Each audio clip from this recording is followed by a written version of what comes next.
That was the moment everyone realized the night had slipped out of the referee's control. And when refs lose control, chaos fills the vacuum. Sheldon, a rookie best known for concussing Sophie Cunningham earlier this year, had clearly decided she wanted the hat trick. Every screen arrived with an extra shoulder. Every closeout ended with a shove. Caitlin Clark looked less like a generational shooter and more like a ragdoll in an MMA gym. But here's the thing about stars. When the whistles disappear, they find other ways to speak. In the second quarter, still smarting from the scratches, Clark strutted past half-court, pulled up from the logo, and drilled a three over Sheldon's outstretched fingertips. She held the follow-through extra long, barked a single word we can't print, and jogged back on defense. It was the basketball equivalent of dropping a microphone mid-chorus. Momentum shifted instantly. Indiana's bench roared. The Sun, briefly, looked rattled. That swagger highlight should have framed the broadcast, except something louder was brewing courtside. Fever head coach Stephanie White was logging every missed call like a stenographer. White's already been fined once this season for blasting officials, but you could see it in her posture. She was ready to pay double, because this wasn't one missed elbow. This was the third time in 30 days that Clark had been mauled on national TV while whistles went silent. Then came the sequel nobody ordered. Late third quarter, Clark sprinted out on a break. Sophie Cunningham hit her with a hit-ahead pass, and Sheldon clubbed Clark in midair. No whistle. Play on. Sophie saw enough. 2 possessions later, Sheldon tried the same stunt on another Fever guard, and Cunningham detonated. She wrapped Sheldon, yanked her off balance, sent her sprawling. Flagrant 1, message delivered. Gainbridge turned volcanic. You don't touch Indiana's franchise without paying the cover charge in bruises. That single collision flipped the narrative. Suddenly, talk radio wasn't asking if the Fever were tough enough. They were asking why the WNBA needed an unofficial bouncer just to keep its marquee attraction upright. On the post-game dais, Stephanie White skipped diplomacy. Everybody's faster, stronger, smarter. She stared straight into the camera. Except the officials. Call the foul. No coded language, no side eyes. Just a public indictment of the Stripes, and, by extension, the league office. And in that moment, every casual viewer who tuned in because Clark hits logo threes realized something bigger. Caitlin isn't fighting opponents. She's fighting a system too slow to protect its investment. The NBA once built entire officiating protocols to keep Michael Jordan upright. LeBron draws superstar whistles for a sneeze in the lane. Clark? She gets poked, shoved, tackled, then teed up for existing. Indie fans are done whispering about it. National analysts are done sugarcoating it.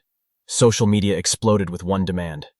#protect Caitlin Clark. It's bigger than fandom.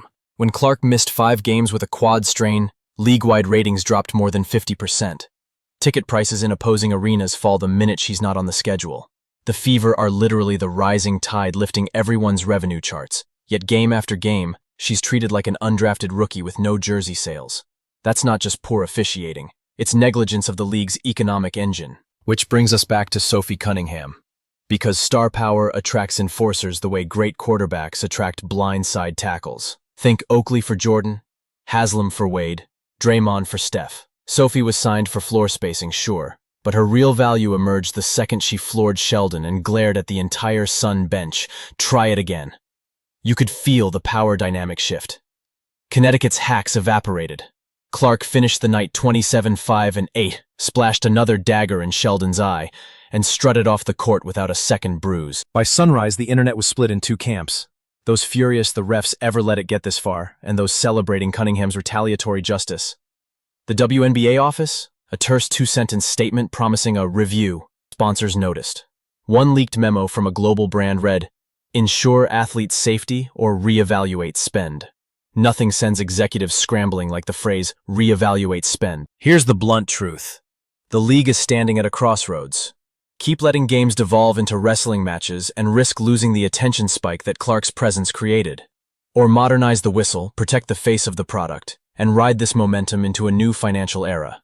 The fix isn't rocket science. Rotate the top NBA-certified crews onto every Fever broadcast. Empower Secaucus-style replay to upgrade flagrants during timeouts. Institute an automatic F1 for above-shoulder off-ball contact on the league's top 10 vote-getters. Invest a little in officiating, protect the billion-dollar upside. Because here's what nobody wants to admit. If Caitlin Clark suffers a serious injury on a non-basketball tackle, the W's bright lights moment collapses overnight. Ratings nosedive, casual viewers vanish, owners start whispering about budgets again. The league cannot afford one more silent shrug. And Stephanie White's flamethrower just lit the clock. As for the Fever, they've made their stance crystal clear. Clark will keep raining threes, Cunningham will keep guarding the moat, and every shove will meet an equal and opposite shoulder. You want Indiana's star? Bring ice and Advil. Otherwise, play basketball. So where do you stand? Drop Protect CC in the comments if you're done watching cage matches masquerade as games. Drop play on if you think this is just playoff grit. Either way, hit subscribe, smash the bell, and meet us Friday night. If the whistle hasn't evolved by then, Sophie Cunningham definitely will, and the whole basketball world will be watching.